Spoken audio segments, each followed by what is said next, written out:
Welcome to Saturday Morning Classics.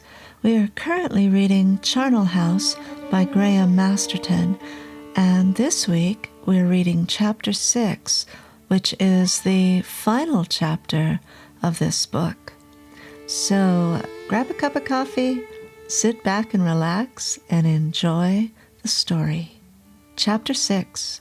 Clouds had begun to drift across from the ocean, and by the time we reached Mission Street, the day, which had started off bright, was humid and dull.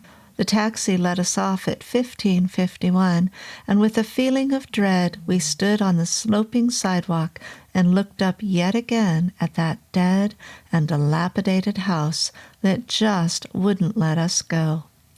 George Thousand Names said, "Whatever happens now, I want you to trust my knowledge and my wisdom, such as it is, and do what I tell you. It could mean the difference between life and death." I gave a nervous laugh. "You really have a way of putting things that uplifts the weariest heart." He looked testy. "Just do what I say, right? You're the boss." We swung open that groaning gate and went up the steps to the porch. The fragments of door knocker had gone, although there was still a mark on the old gray paintwork where it had been, and blisters from the freezing cold that George Thousand Names had used to break it. There was something else, too. The word return had disappeared. I pushed the door, and it seemed to be locked. "Maybe the police locked it," I said. "The SWAT squad could have been round here at some time." I stepped back down the porch and stared up at the house. It looked grim and photographic under the gathering clouds. There was a feeling in the air that something dark and unpleasant was going to happen, and I couldn't resist a shiver. For a second, something seemed to flicker in an upstairs window. It was pale, and it only appeared for a brief moment, but I clutched George Thousand Names' shoulder, and I said, "I saw something. They're in there, I swear it." The old Indian turned, and there was an airplane thundering low across the sky towards San Francisco International Airport. He said, "It was just a reflection from the plane. You mustn't get yourself upset." "George, there's something in that house." He stared at me. There were 40 years and 2 divided cultures between us, and I guessed nothing could really bridge that gap. But something was working between us, too, some kind of trust, and I was grateful for it. We approached the door again, and George Thousand Names reached out for the lock. He muttered quickly under his breath, gestured 3 times with his left hand, and the door clicked and swung open. Inside there was that same dusty, forbidding darkness, and I smelled again that stale smell which would remind me of 1551 Pilarcitos Street to the moment I went to my grave. George said, "Come," and we stepped in. First we checked the downstairs rooms. Seymour Wallace's study, the dining room, the deserted kitchen. In the sitting room, gloomy behind closed shutters, we looked over the spooky, dust-sheeted furniture, the gold ormolu clock silent under its glass dome, and the oil paintings of grotesque hunts across nightmare landscapes that were so dark it was almost impossible to make out what they were. The house was so silent around us that we held our breath and walked with as little noise as we possibly could. In the hallway again, George Thousand Names stood and listened. He frowned and said, "Do you hear anything? Anything at all?" I stood still and strained my ears. "I don't think so." "I feel that someone's watching," he said. "Whoever they are, whatever they are, they know that we're here." We stayed silent for a few moments more, looking around at the dingy wallpaper with all the faded marks where the pictures of Mount Taylor and Cabazon Peak had once hung. But the house stayed so quiet that I began to think we'd made a mistake. Perhaps it was empty, and all that I'd seen flitting across that window was a passing reflection. I sneezed a couple of times from the dust and blew my nose. As I was putting my handkerchief away, I looked up the stairs and I went cold. There was a small face watching me from the top step. A face that was evil and hairy, with red lighted eyes and a grin so wolfish and vicious that I couldn't move, couldn't speak, couldn't even reach out for George's arm to warn him. It was the door knocker, the living door knocker, back in one piece again, and even more hideous and terrifying than it had been before. George Thousand Names suddenly saw that I was gaping up the stairs, and he looked too. But before he could do anything, there was a loud crack, and the door knocker broke into pieces of dull bronze, which rolled and bounced and clattered down the stairs. The pieces came to rest on the hall floor. George Thousand Names looked down at them with a sober face and said, "That's Coyote's idea of a warning. He's just reminding me that whatever I can do, he can undo and do again." In a dry voice, I said, "We're not thinking of going upstairs after that performance, are we?" The Indian sniffed. "I don't see what else we can do. Do you smell anything?" I couldn't really, but I said, "Dogs?" "I think so. It's faint at the moment, but it seems to be coming from upstairs." George set a foot on the first step, but I held his arm, and I looked him straight in the face and said, "George, I have to tell you this. I'm shit scared." He was silent for a moment, and then he nodded. "So am I," he confessed. Slowly, quietly, we climbed the first flight of stairs until we came to the landing. Just in front of us was the room where Brian Corder had lost the flesh from his head. There was a window at the end of the landing, but it was so dirty and stained, and the sky was so cloudy outside that only the weakest light could penetrate. Coyote, after all, was a lover of darkness. We looked at each other. "Shall we check the rooms?" I asked George Thousand Names. "We'd better," he said. We went across to the first bedroom, hesitated, and then flung open the door. It was a silent, dreary room with a dilapidated brass bed and one of those massive walnut wardrobes that looks as if it's veneered with strange feral faces. I could see myself in the dressing-table mirror, and I suddenly realized how rough and pale I looked. 2 days of shock and tension don't do much for your outward glow. "Nothing in there," whispered George Thousand Names, "not unless there's somebody hiding under the bed." "Are you going to look?" He managed a lopsided grin. "Are you?" I said, "Forget it. We'll both look." We got down on our hands and knees, lifted the bedspread, and peered into the shadowy darkness under the bed. There was nothing there except dust.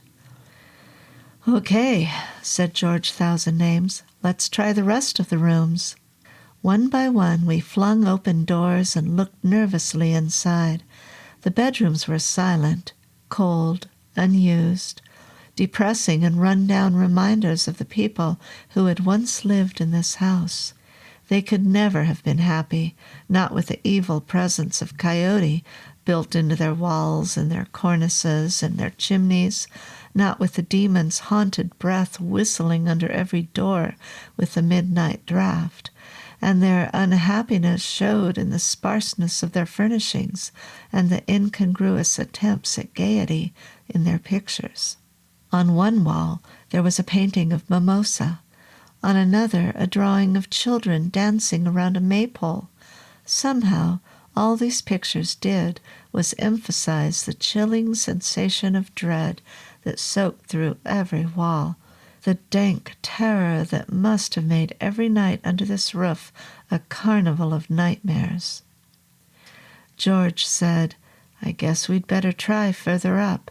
There's one more floor and then the attic." I took a deep breath. "Okay, if you insist. But when we come to the attic, I think we better toss a coin for the privilege of going first."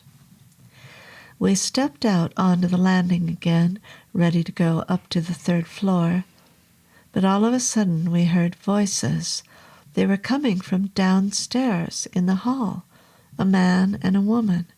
I froze for a moment, but then I leaned over the banisters and saw Dr. Jarvis and Jane Torresino standing in the hallway. Dr. Jarvis was saying, "They must have been here already. The door's wide open." Jane said, "Maybe they were, but it doesn't matter. The main thing is that you're here." I turned back to George Thousand-Names. "It's her," I hissed, "and she's brought Dr. Jarvis round here." George Thousand-Names tugged me gently back to one of the bedrooms. He closed the door and gave me a long, intent look. "This means one thing. Coyote must be here, in the house. She's probably brought Dr. Jarvis along as a sacrifice, a little wedding present from a bear maiden to a coyote. Quite a succulent treat for a demon who's been dead for hundreds of years." I pressed my ear to the door. I could hear Jane and Dr. Jarvis mounting the stairs and talking in subdued voices. I whispered, "What can we do?"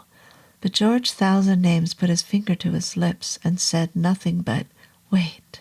Jane and Dr. Jarvis reached the landing and walked along it towards the next flight of stairs. Dr. Jarvis said, "Are you sure John said he'd meet us up here? It seems kind of strange." "Of course," asserted Jane. "Isn't the whole thing strange?" As they passed our door, George Thousand-Names opened it and stepped onto the landing. I came out after him, with my heart palpitating and my throat tight with fear. "John, you're here," said Dr. Jarvis and grinned. "What's going on here? Hide and seek?" George Thousand-Names snapped, "Don't move." Dr. Jarvis said, "What?" "Don't move. Stay right where you are. That woman you're with is dangerous." Jane looked at me and then at George Thousand-Names as if she really couldn't understand what we were talking about. I said, "Jane?" But I saw that her face was unusually white and that her eyes were as blank as 2 clams on the half-shell. There was no trace of the cut that I'd inflicted on her forehead, but then, after all I'd seen in the past 2 days, I believed Coyote capable of healing and mending anything that he felt like. "John," said Jane in a slurry voice, "how nice to see you." George Thousand-Names butted in, "Don't answer. Don't talk. She's not human right now, and anything you say can help her destroy you." Dr. Jarvis frowned. "Not human? What the hell are you—" "Shut up!" barked George Thousand-Names. Then, quieter, "Shut up, please. I need to think." Jane stood where she was in the dusk of the corridor, upright but very tense, and when I looked at her it seemed as if her face kept subtly altering and flowing, like a white drowned face seen through running water. I knew she wasn't Jane, not the Jane that I knew, but she looked so much like her that it was impossible for me to feel anything but affection. Almost involuntarily I stepped forward, but George Thousand-Names was quick, and he held my sleeve. "I know what you feel," he said softly, "but have patience." Jane suddenly laughed and snarled at the same time. It was such a horrifying sound that Dr. Jarvis, in spite of what George Thousand-Names had told him, jumped away. In front of our eyes, Jane was melting and changing like one photograph overlaid on top of another, layer after layer, until I could see that dark hair was covering her hands and her nails had become curved claws. Dr. Jarvis said, "Oh my God!" But George Thousand-Names had this lesser demon under control. He lifted one of his amulets and Bear Maiden shied back against the wall of the landing, snarling and growling, her eyes blank and red. "I command you to obey me," said George Thousand Names, "Bear Maiden of the Southwest, sister of those who loved you, constant until Coyote beguiled you. I command you to obey me." Bear Maiden stood on her shaggy hind paws and roared, her eyes blazing like a devil. At her full height, she almost touched the ceiling, and I was far from sure that George Thousand Names could control her. The medicine man raised both of his hands and shouted, "Your mind and your will are mine. I command you to obey me." Dr. Jarvis was shaking his head in fear. "I don't believe it," he whispered. "That girl was round at my apartment. I was kissing that girl. We had drinks." For a moment, George Thousand Names faltered. I could suddenly sense his wavering control.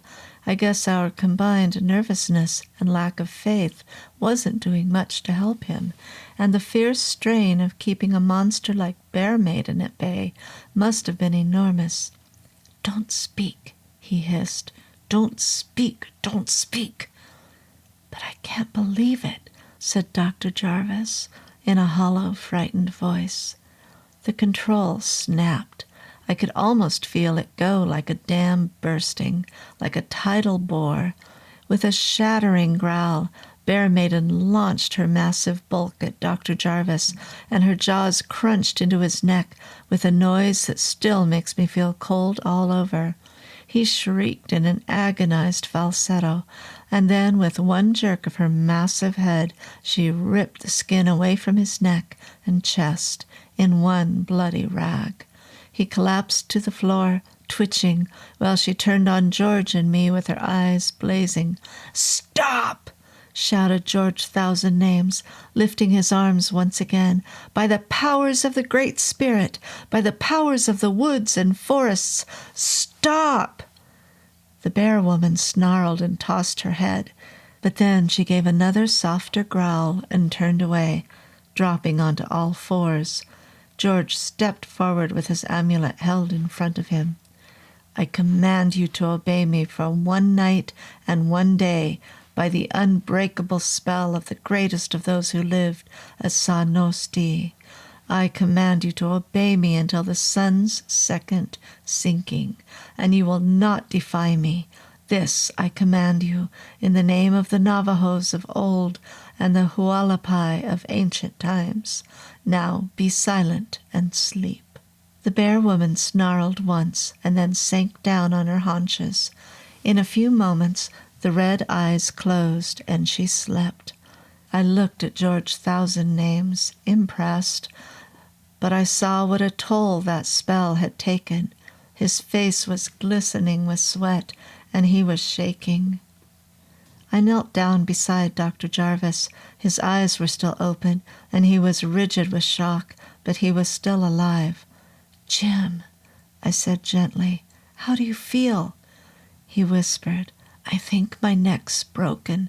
Just get me to Elmwood, and I think I'll be okay."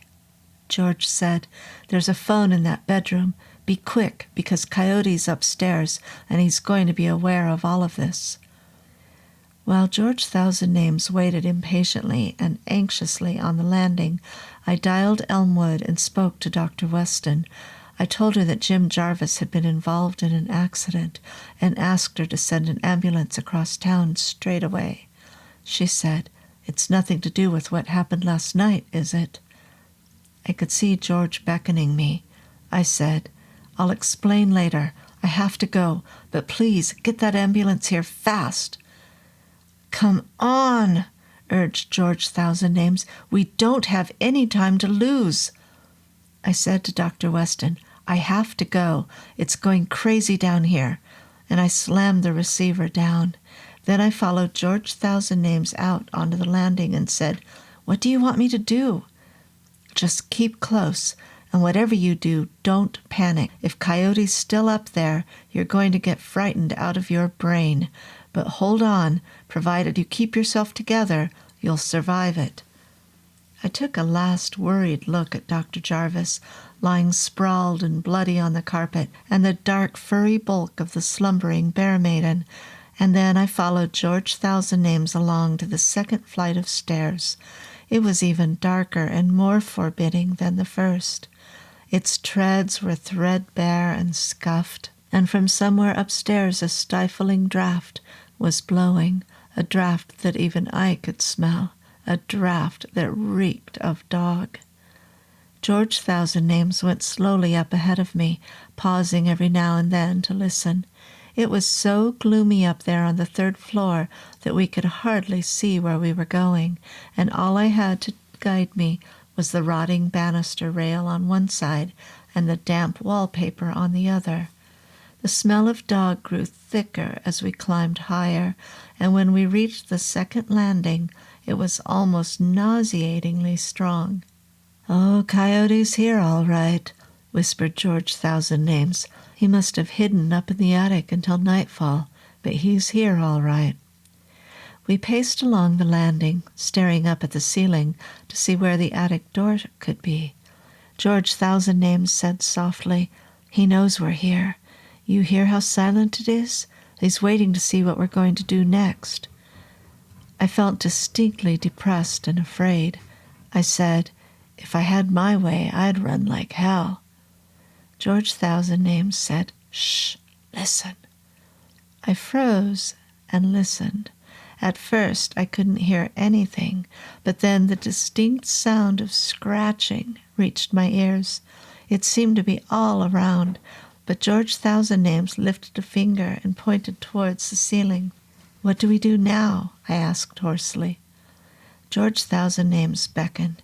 We walked a few paces further along the dark landing until we were standing under the attic's oak-stained trap door. There was a frayed cord dangling down the wall, and I guessed this was one of those traps you pull down and a built-in ladder slides out. "Well," said the old Indian quietly, "we have the demon bearded in his den." I coughed and looked up at the trapdoor apprehensively. The scratching continued, soft and repetitive and creepy, like the fingernail of someone buried alive scratching hopelessly at the lid of their coffin. I said, "George, I don't really think I want to go up there." He frowned at me. "We have to. Don't you understand who this is? This is Coyote. This demon is like every medicine man's Moby Dick.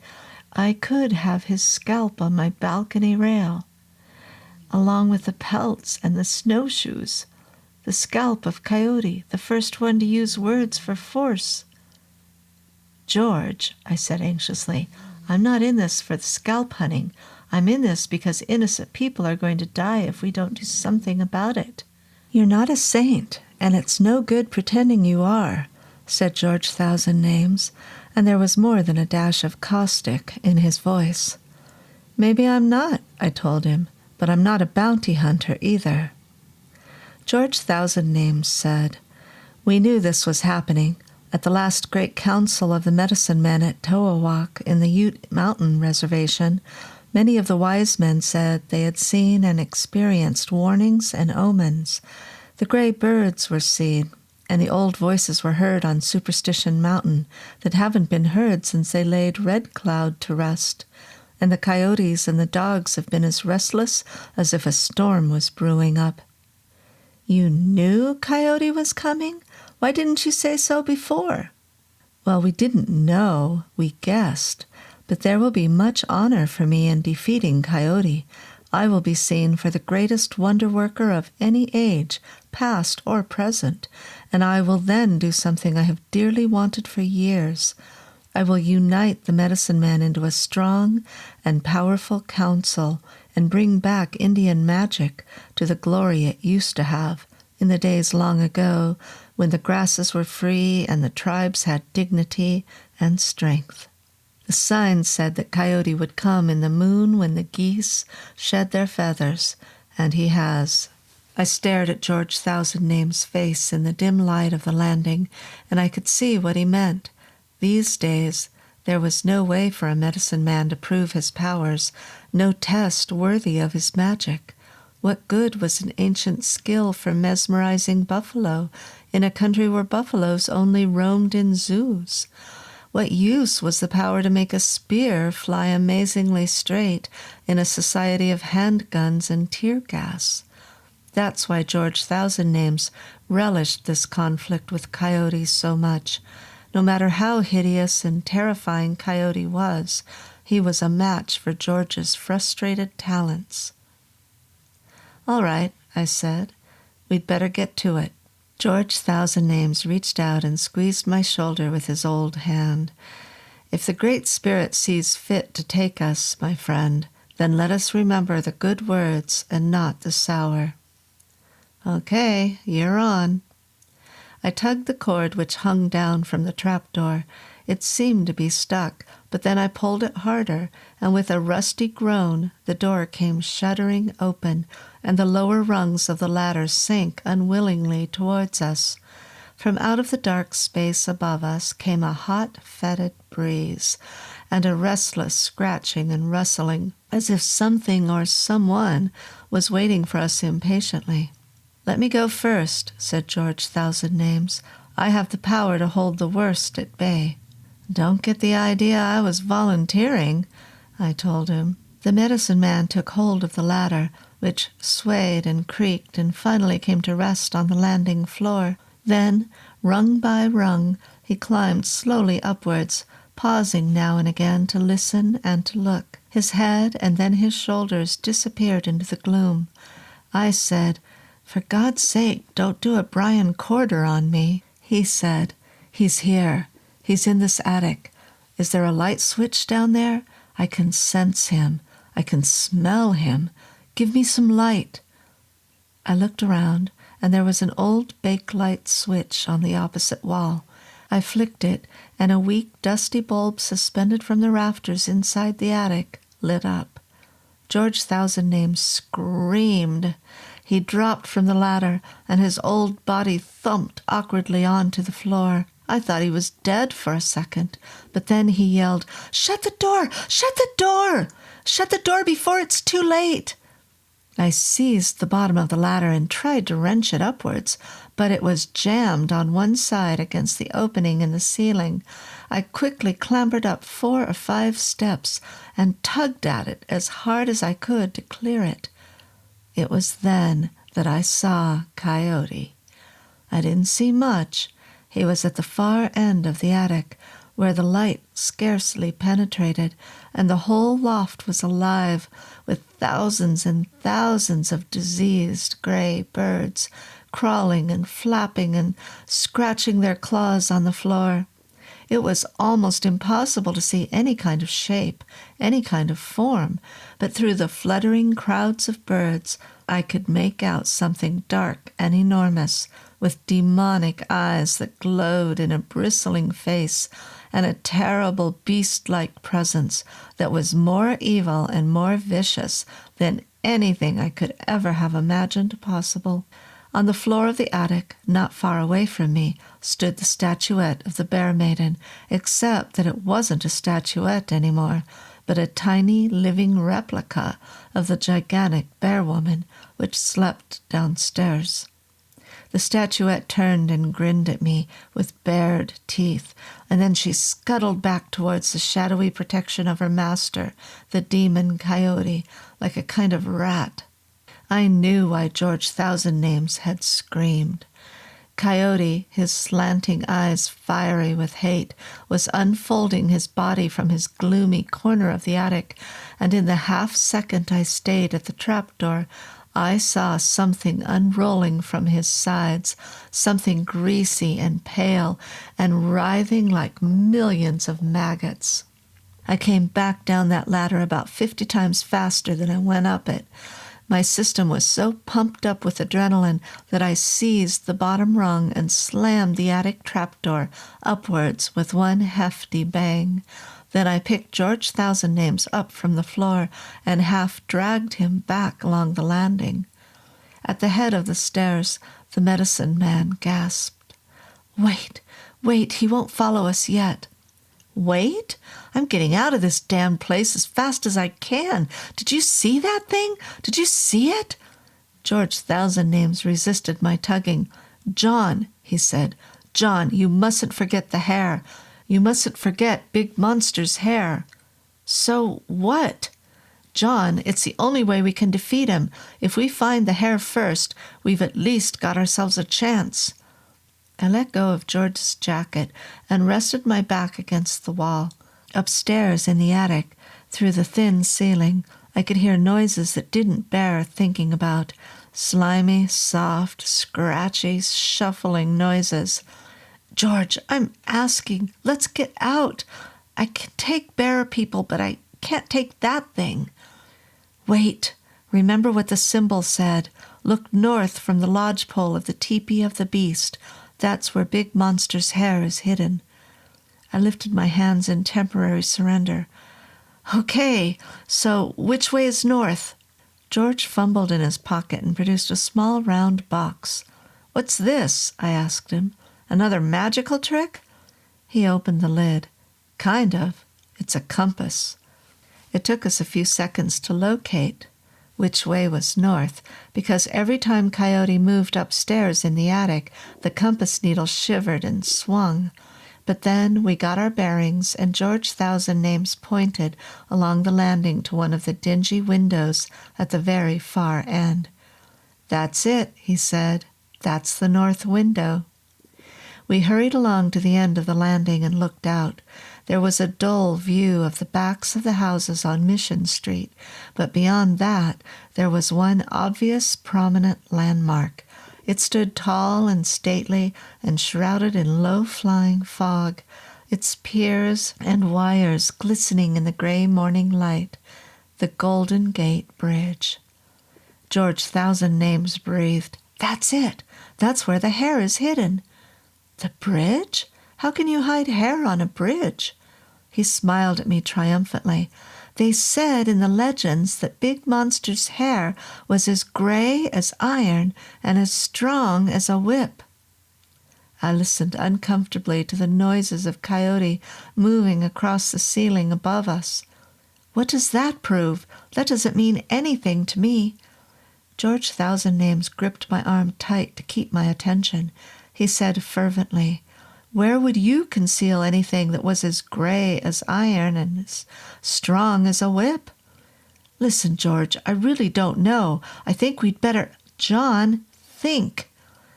I wrenched my arm away. I can't damned well think. I just want to get the hell out of this house before that trapdoor comes bursting down and that demon comes down here and does whatever demons do. I'm not interested in scalps, George, and that's all. I want out. At that moment, a shower of plastered dust sifted down from the ceiling, and I heard rafters cracking beneath the weight of something unspeakable. The air was filled with the husky sound of fluttering wings as the gray sadness clamored around their abominable master. Think, snapped George Thousand Names. Think! Don't play games, I screamed at him. Just tell me. George Thousand Names pointed to the Golden Gate, and his eyes were cold and intense. Wire, he told me. The Big Monster's hair must have looked like wire. Wire? But the only wire on the bridge is the cables. You mean it's woven into the suspension cables? In the Golden Gate? George, you've got to be nuts. He tersely shook his head. It's the kind of joke the ancient ones adored. Maybe they did it to humiliate Coyote and make it impossible for him to discover where their hair had gone to.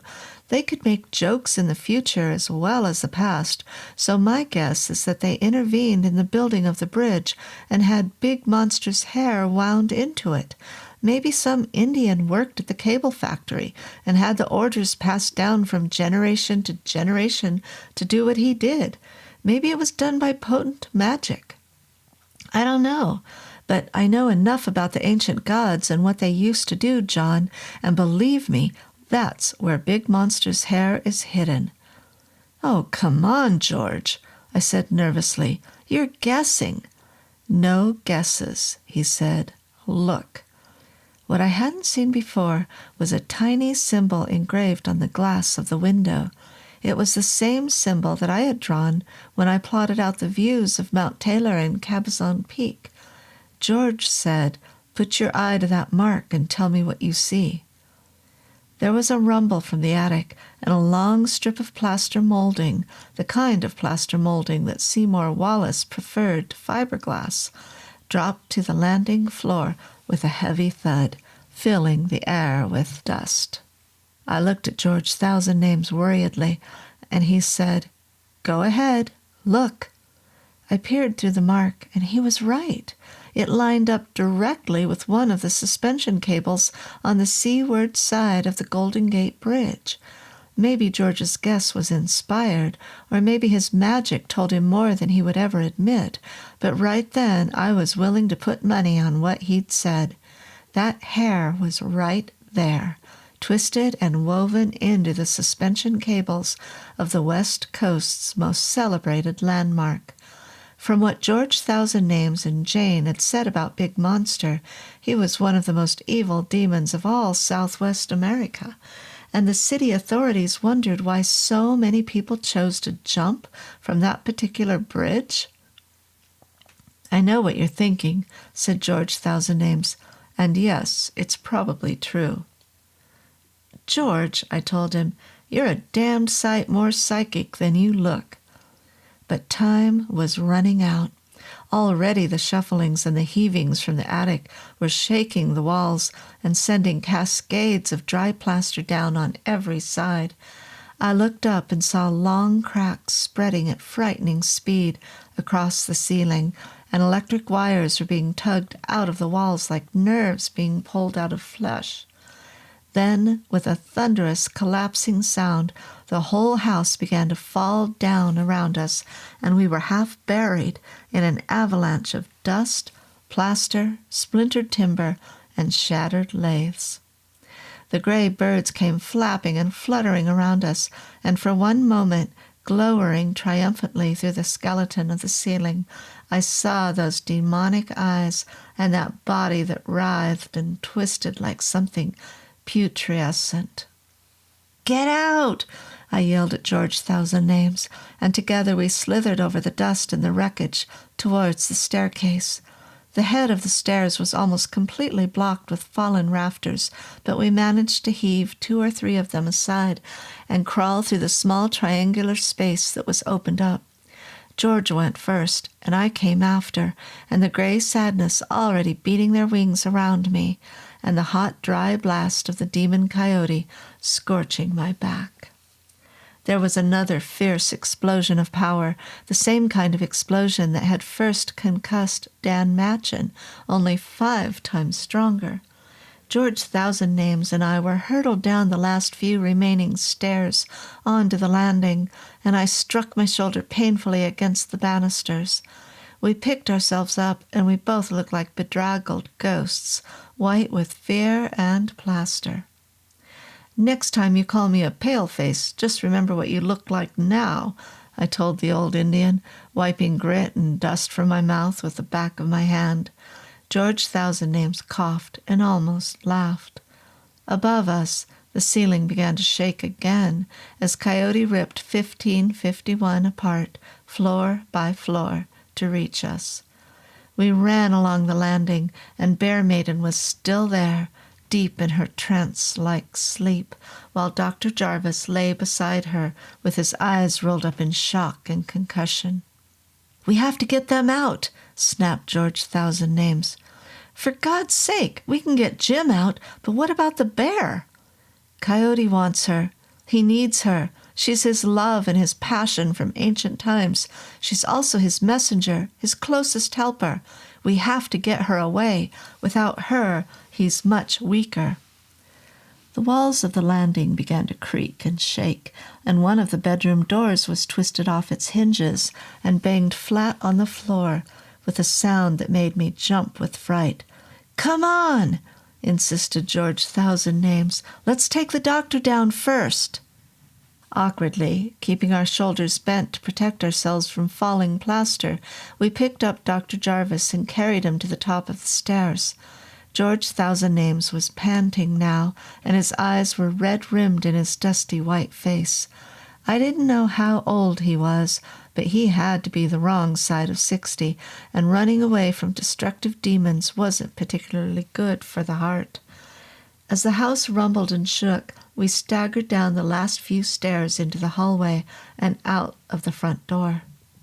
In the street, the ambulance was just arriving, its siren whooping up, its red lights flashing. I could see police cars turning up Pilarcitos, too, and there was already a jostling crowd of staring faces on the sidewalk. 2 medics came hurrying across and took Dr. Jarvis out of our hands. 2 more brought a wheeled stretcher, and they lifted him carefully onto it. "What happened here?" asked one of the medics, a small Italian with thick-lensed eyeglasses. "Are you guys demolishing this place, or what?" "This guy's been bitten," remarked the other medic in a puzzled voice. "Something's bitten his neck." There were more rumblings behind us, and we looked around to see part of the roof collapse inwards. The brick chimney stack slowly toppled after it, and there was a crash of glass and timber. Through the murky windows on the second floor, we could see the dull and evil glow of the demon, flickering with malice and hatred. George Thousand Names held my arm. "We have to go back, John. The Bear Maiden." "The what?" said the Italian medic. "The Bear Maiden?" We were just about to go through the front door again when a hard, familiar voice said, "Hold it, Mr. Hyatt, Mr. Thousand Names. Just hold it right there." Through the gathering crowd came Lieutenant Stroud, followed by 2 patrolmen. He came up the steps with a face as grave as an undertaker and said, "What goes on here? I picked up the call from downtown." George Thousand Names brushed dust from the sleeve of his jacket. "We've found your demon for you, Lieutenant. He's upstairs, and he's fighting mad, and the sooner we get in there and rescue the Bear Maiden, the better. It's almost too late." "Bear Maiden? What the hell are you talking about? You guys are staying right here. We have a SWAT squad on the way." "Lieutenant," I told him, "we have to go. The Bear Maiden is Coyote's helper. She's vicious and savage, and she acts like his eyes and his ears during the day. Most of the time she's a woman, but she can become a kind of werewolf whenever she wants." Lieutenant Stroud stared at me as if he had a mouthful of lime and salt and no tequila to go with it. "A werewolf?" he said flatly. Another siren howled in the street. It was the gray SWAT truck, swaying and bouncing into the curbside. 3 SWAT officers in combat uniforms clambered out of the cab and came trotting athletically up the steps. Their senior officer was a short, fit man with cropped silver hair and hazel eyes like the rivets on a pair of Levi's. He saluted and said, "You located your fugitive, Lieutenant? What's he doing up there?" "What's he doing up there?" Lieutenant Stroud continued to stare at me, but said out of the side of his mouth, "It seems like he's tearing the place apart. These gentlemen say he has a woman accomplice." George Thousand Names said in a trembling voice, "Are you going to let us go in there or not? I warn you, Lieutenant, I am the only one who can subdue the Bear Maiden." "The what maiden?" queried the SWAT officer. Behind us, there was a hideous groaning and tearing sound as Coyote brought down the ceiling of the second floor. Dust rolled in clouds down the stairs into the hallway, and broken windows shattered and tinkled through the plaster. The whole house seemed to pulse and throb as if it was a tortured beast, and through the gloom and wreckage we could see the malevolent light of the demon's eyes. Even the sky above the house seemed to thicken and grow dark, and the gray birds were fluttering and circling around overhead, silent and ominous as ever. The SWAT officer didn't wait to hear what kind of maiden it was. He turned around to his team, who were busy assembling tear gas launchers on the sidewalk, and rapped, 3 and 5, round the back, move. Jackson, you come with me." George Thousand Names said, "Lieutenant, please, don't let them. I must go in there alone. It's our only hope." The SWAT officer took out his automatic. "Will you just stand aside, please, sir? We have to get in there and deal with this maniac fast." George Thousandnames raised his arms, blocking the front door.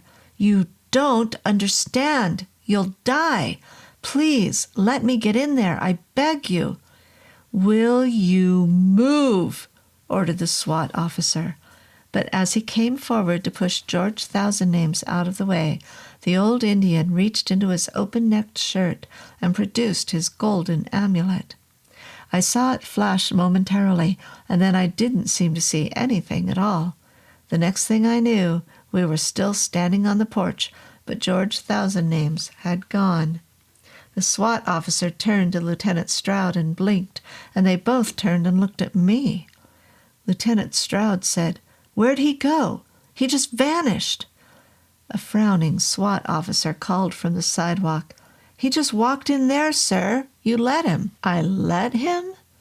"Yes, sir. You lowered your gun and let him go." The SWAT leader frowned at Lieutenant Stroud suspiciously, but then there was another rumbling crash from inside the house, and a sudden hot wind sprang up, howling and shrieking and sending grit and dust spraying out the door. All of us dived back from the doorway, and the SWAT officer took cover down between the porch steps. "Right," he yelled. "We're going in." There was another explosion, another burst of power, and I was sure that George Thousandnames must have been hurt. But there was nothing I could do except crouch down by the front gate and pray. Jane was up there too, and Baron Maiden or not, she was the girl I used to love. I glanced up at the house, and the gray birds were turning and swooping excitedly, as if they expected a feast of death. The SWAT team scrambled through the moaning wind into the hallway and hit the floor with their guns held up towards the stairs. More splintered glass flew around them, and one of them cried out as his hand was cut open. The leader raised his arm, ready to signal an assault on the stairs, but at that moment George Thousandnames appeared through the blizzarding debris, and he was carrying something on his back. "Hold your fire!" bellowed the SWAT leader, although none of his officers looked as if they had any inclination to shoot. I couldn't see what was happening very well from my position by the gate. Maybe the SWAT men saw better than I did, although they never admitted it.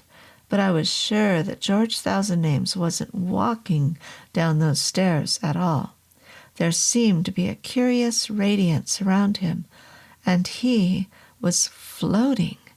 He was carrying Jane on his back, not as a were-grizzly, but as a girl, slumped and naked over his shoulders. George came across the hall, and I swear that I saw an inch of daylight under his feet. His head was raised, serene and proud, the head of an Indian who had known magical days when the grasses spoke and the tribes were closest of all to the Great Spirit. He was 60 years old and more, and there was no way that he could have carried Jane like that, no way at all, down the stairs and across the hall, with his back so straight and his face so calm. At that moment, he was the holy vessel of the powers of Gitche Manitou, who looks after all his servants, even those who are deaf to his whispers in the prairie winds. As George Thousandnames floated out of the front door, all hell broke out behind him. The house seemed to shriek in anger, and I saw the floorboards literally boiling upwards, and the walls rush together in one hideous spray of plaster and wood. The SWAT men were caught right in the middle of it, and I saw one of them smash through a solid oak door. The crowds in the street shouted and shrieked and ran back in terror. George Thousandnames knelt down beside me, letting Jane slide off his back. She was bruised badly, and there was a red welt across her stomach, but she was still in her deep trance and still unhurt. It was George who worried me right then. I looked up at him, and he was shivering and sweating, and his face was blue. "George, we'll get you a doctor," I insisted. He shook his head. There's nothing you can do now. I'm too old for that kind of trick, too much out of practice.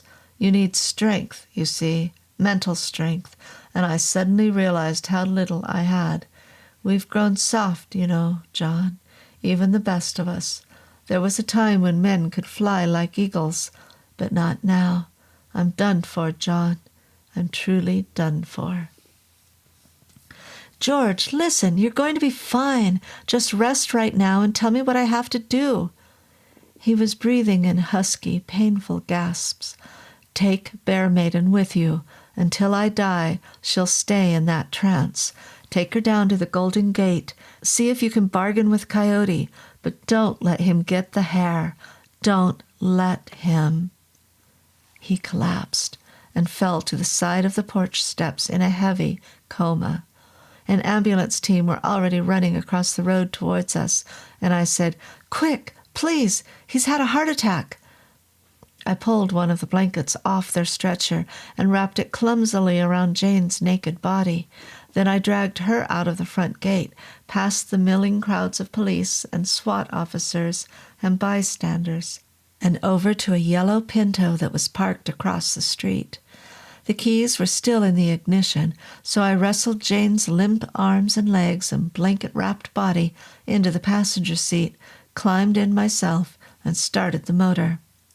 I took a last look at 1551.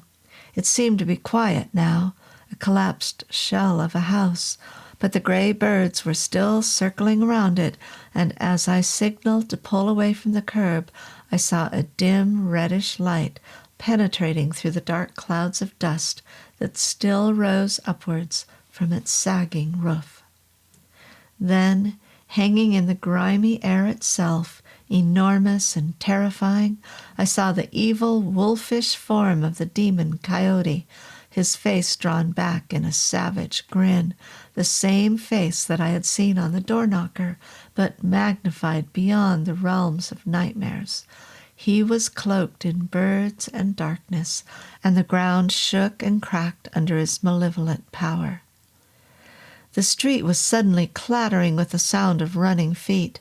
The crowds were rushing down towards Mission Street, away from the sinister apparition that hung over the house on Pilarcitos, and they were screaming and shrieking and dragging their children with them. Even the police and the SWAT officers were running.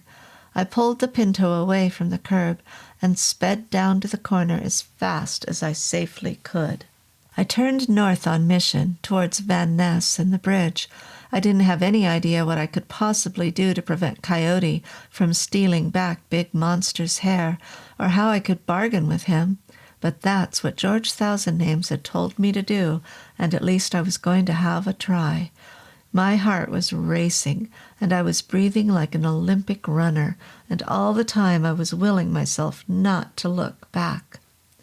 Mission Street seemed so completely normal that day that I couldn't believe that a thing worse than the devil himself was behind me. People were shopping, walking, eating, laughing, and I was driving desperately northwards towards the Golden Gate, not even sure if I was going to come out of the next few minutes alive. The Golden Gate was even foggier now, and the outline of the bridge's stately structure was lined in spidery shadows. Cars were moving across it with their headlights on, and when I wound down the Pinto's window, I could smell the chilly flat smell of fog and hear the ships mournfully calling as they steamed slowly out of the bay towards the ocean. As I came down Lombard Street to the bridge approaches, the fog grew denser still, and despite my panic, I had to slow down and crawl along behind a line of other cars. I glanced at Jane. She was still slumped in her seat, her head back, and for all I knew, she could have been dead. I said another prayer for George Thousand-Names right then, partly because I didn't want him to die, and partly because the Bear Maiden would wake up if he did. The last thing I wanted to do was fight a supernatural grizzly in the confines of a Ford Pinto. The car ahead of me suddenly stopped. I blew my horn a couple of times, but he stayed put. I opened my door and climbed anxiously out, and then I saw what the trouble was. 2 policemen had halted the traffic, and they were standing around in the road, pointing upwards. I ran towards them, leaving Jane in the car. "What's the hold-up?" I asked, trying to sound normal. All the same, I guess my voice came out pretty high-pitched. "Some kind of disturbance up there, some kind of structural disturbance. You see that?" I peered up into the fog. The policemen were right. The suspension cables of the bridge were swaying alarmingly from side to side, and there was some kind of strange incrustation on them. When I peered harder, I saw what the incrustation was. The birds. The gray sadness. Coyote had gotten here before me and was extracting the hair of Big Monster from the cables. "That's real strange," said one of the cops. "You see that up there? Now, does that look like a kind of darkness, or doesn't it?" He was more observant than he realized. The darkness, which clung around the bridge's uprights like a stain in the sky, was the substance of the demon Coyote. He was in his shadowy, amorphous form, the form that he took when he traveled with the sandstorms of the desert and the hot winds from the south. Now, up there, he was taking the prize which he had won for himself centuries and centuries ago, when Mount Taylor was the home of a giant and Cabazon Peak hadn't even been created. The demonic scalp of Big Monster, the trophy which guaranteed him invulnerability and immortality. One of the suspension cables sagged and then swung downwards, frayed and broken. It must have weighed tons, but it fell over the side of the bridge and did nothing but lash backwards and forwards in the air, a frustrated steel snake. Right then, I didn't care about the police or anyone. I knew that Coyote had the hair, and there was no way that I could explain that to anyone. I cupped my hands around my mouth and shouted out, "Coyote! Coyote! Coyote!" The policeman looked at me pop-eyed. "Coyote!" I bellowed. "Come out and face me, Coyote!" One of the cops stepped forward and took my arm. "Hey, mister, just keep it down a little, will you?" "Coyote!" I screamed. "I challenge you! Coward! Lecher! Treacherous murderer!" The cop said, "What the hell?" But then the sky darkened even more, and the bridge shook with a rumbling vibration, and when the policemen looked up, they saw what I was doing. There was a sigh of surprise and fear from all the people around who'd gotten out of their cars, a moaning sigh that could have been the sound of mourners at a foggy funeral. Around the upper reaches of the bridge's spires hovered Coyote's ugliest and most feral form. It squirmed and changed with every dull breath of wind, but the malicious eyes burned down at us, and the racks of demonic teeth glistened through the fog. Motorists and policemen scattered. One of the cops tried to pull me away with him, but I shook him off. Behind me, I heard feet running down the roadway, and the sound of more car doors opening and more people dragging their wives and their children away. "Coyote!" I shouted. I was bathed in sweat and trembling. "I have your bear maiden, Coyote!" The gruesome demon's form rolled and twisted and grew clearer in the fog. Now I could see that around its horned head the iron-gray hair of Big Monster was wound, a ghastly garland of primitive magic. The bridge vibrated under me, and there was a deep, shuddering sound like thunder over nearby hills. "Coyote! Give me the hair, and you can have Bear Maiden back. Can you hear me, Coyote? Can you hear me?" There was another rumble.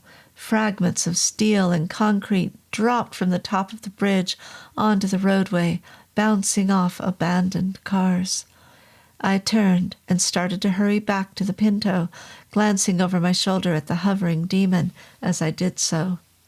I kept imagining its devilish claws sinking into my back, or its teeth ripping my flesh off, and my body was so hyped up that I walked like a tennis player on the crucial edge of a major tournament. I had to wipe the sweat from my face with my shirt sleeve. I reached the car. The demon's wind was beginning to blow, a scorching hurricane that blasted my ears and made my face feel as if it was raw. I wrenched open the Pinto's passenger door and tried to lift Jane out of her seat and onto the road. I was sweating and cursing, and all the time the bridge was heaving under my feet so that I could hardly stay upright. At that moment, 3 uniformed SWAT squad men came running past me with carbines. One of them slapped me on the shoulder and said, "Okay, feller, just get out of here as fast as you can." I shouted back, "I can't! I have to destroy it!" But the man didn't understand and went running off along the bridge toward the horrendous, dark form of Coyote. It was only when the 3 SWAT officers ran into Coyote that I really understood what I was up against. One moment they were pelting along the roadway with their guns raised, and the next second the wolfish shape of the demon descended on them with a crackling of electrified air and a thundering sound that made the Golden Gate Bridge tremble. The man in front was spun around, and as he spun around, I saw that his feet was cleaved open like meat in a supermarket freezer. Then all 3 of them were hacked to pieces in front of my eyes by some fearful invisible force that chopped away their hands and their heads and their legs and their arms and knocked the pieces in all directions. I think I probably screamed. Now the demon was rippling towards me, only a few yards off, and the full power of his hatred and malevolence was directed my way. I desperately dragged Jane towards the rail of the bridge, and then turned to face Coyote with as much defiance as I could manage, which wasn't very much. "Keep away!" I yelled. "Keep away, or I push her over!" The demon kept coming, and now the terrible hot wind was searing my face and drying my eyeballs so that I couldn't even blink. Everything around me was darkness and fear, and those evil red eyes were fixed on me with cruel intensity. I heaved Jane up onto the rail. Below us, through the fog, the gray waters of the bay heaved and foamed. "I mean it, damn you! I mean it!" I shouted, and in that moment of total panic, I did mean it. I willed myself to mean it. If Coyote moved any nearer, his beloved bear maiden, his passionate werewolf mistress, was going to go over the rail and die. I saw a disembodied snarl in the turbulent darkness in front of me, a snarl of terrible phantom teeth. I saw, too, Coyote's head with its crown of magical hair. But he paused for 1 second. He paused, and it was then that I gambled everything and let Jane fall to the sidewalk. It happened in strange slow motion, like a nightmare of running in which you can never escape. As Jane slid down to the road, I dodged sideways and made a run for Coyote himself. With one hand, I reached out for Big Monster's hair, and I forced as much strength and energy through my body as I possibly could, and more. All the same, it seemed to take forever, and I could actually see Coyote beginning to turn towards me, and his teeth baring in animal hatred. It was like throwing yourself into boiling water. The heat and the turmoil of Coyote's presence was unbearable. I snatched, missed, and snatched again, and suddenly I was tumbling and rolling back across the road with a handful of long gray hair that fizzed and buzzed like live electric wires. I was thrown right back against the wheel of an abandoned Plymouth, and I grazed my face and my arm, but I knew that I'd done it. I'd actually stolen the big monster's scalp away from the demon Coyote. There was a shattering roar of supernatural fury. I thought the bridge was cracking. The sound was so loud. I pushed myself sideways between two cars, and then I had to jump even further back as those cars were lifted and smashed against each other in an ear-splitting collision. I dragged my hair around behind a Cadillac and raised it above my head. In that moment, I remembered what George Thousand-Names had told me. If a mortal man attempts to wear the scalp of a giant or a demon, he will be destroyed by what he sees. In other words, for as long as he could survive it, which wouldn't be long, he would become a demon himself, and his mind just couldn't take it. I said only one thing. It was a whisper against the scorching wind, but it was all I could think of. George, help me. Wherever you are, help me. Then, closing my eyes in dreadful anticipation, I wound the strange, slippery hair of Big Monster around my head. I didn't think anything was going to happen at first. I raised my head, terrified and disappointed. But then a feeling like a dark depth charge went through my whole body, and I was suddenly aware of a strength, both physical and mental, that I had never imagined possible. It was a frightening, evil strength. It was the strength of all my most violent and carnal desires, amplified 100 times. But it gave me such a wild jolt of exhilaration that I shrieked out loud, not a shriek of fear, but a shriek of sheer, joyous, overwhelming malevolence. I felt lustful and vengeful, and I felt swamped with urges to rape and wreck and destroy everything and anyone I came across. I stood up from behind the cars, and I seemed to rise to amazing heights, taller and stronger than any human being could ever be. I saw Coyote then clearly, not a murky shadow or a turmoil of cloud, but the demonic beast himself, crouching over Jane's body with his robe of worms and coyote skins on his back. I knew, too, what he was going to do. He had a gray bird perched on one of his bristly shoulders and an armful of guts and blood from the dead SWAT men.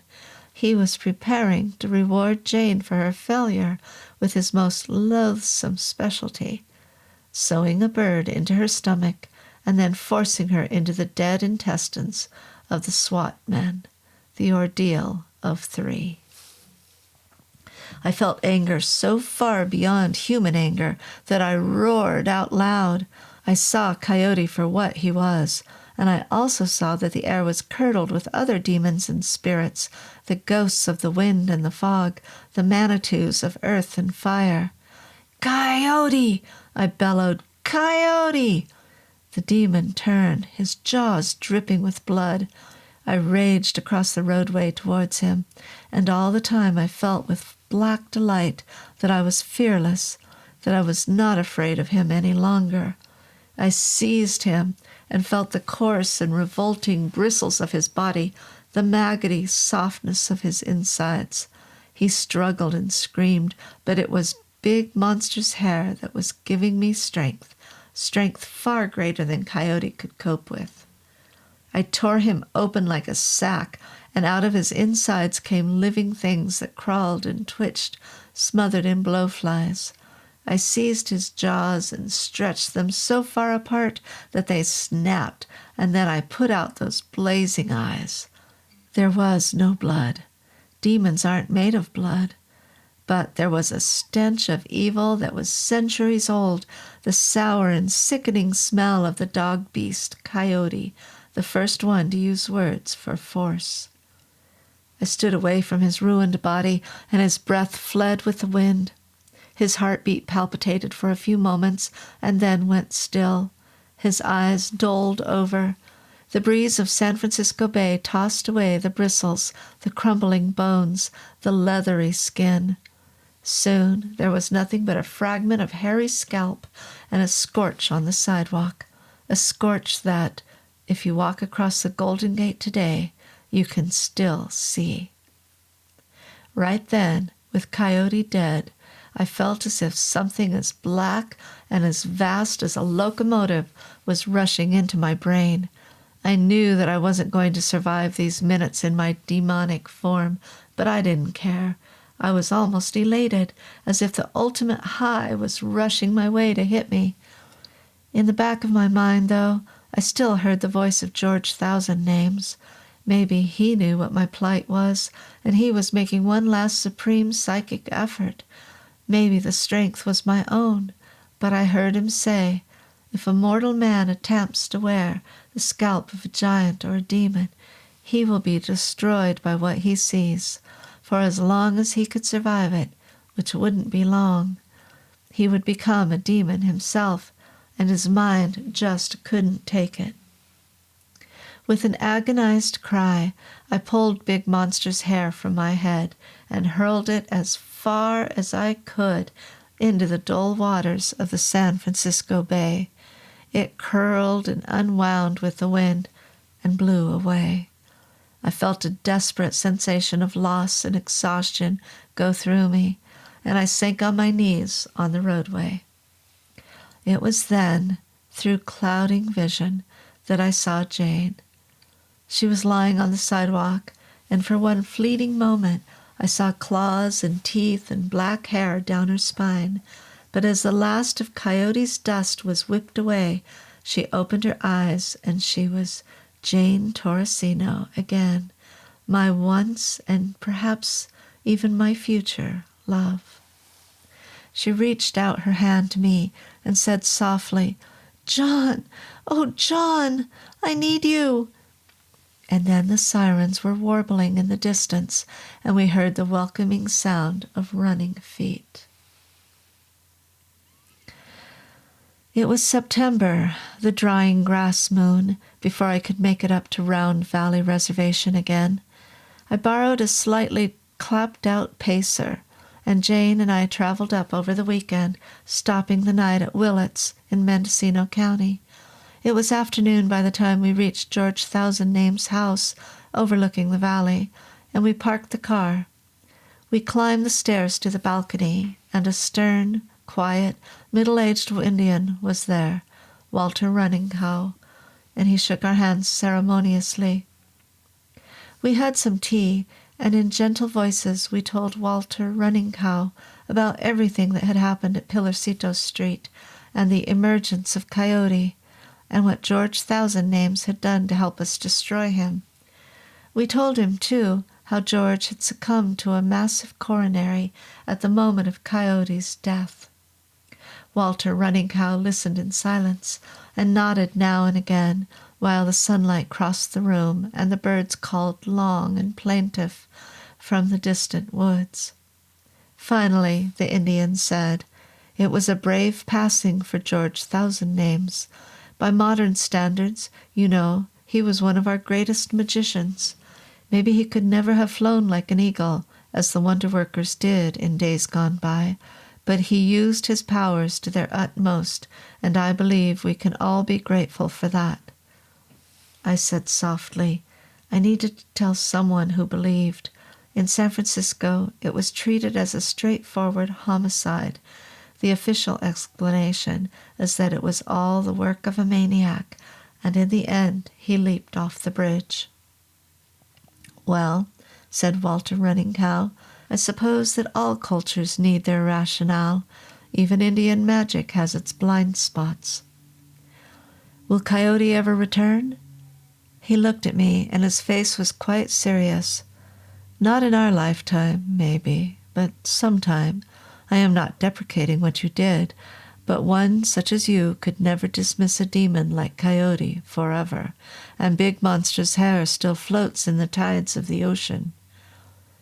"Talking of hair," I said, "there's one thing I want to do."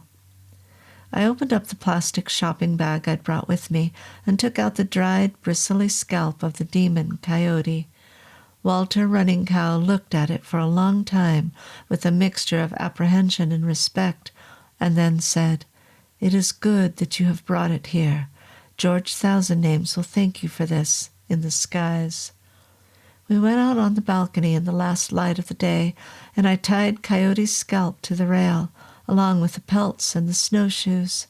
Then we stood in the vastness of the Indian evening, while the breeze ruffled the long grass and set the trophy that belonged to George Thousand Names spinning in the faded warmth of the year, in the drying grass moon, the month after the moon of the demon. And that is the end of Charnel House. Thank you for listening through that entire story. And I've got a fun surprise for you for next week. So be sure to come back and hit that subscribe button. We sure appreciate it.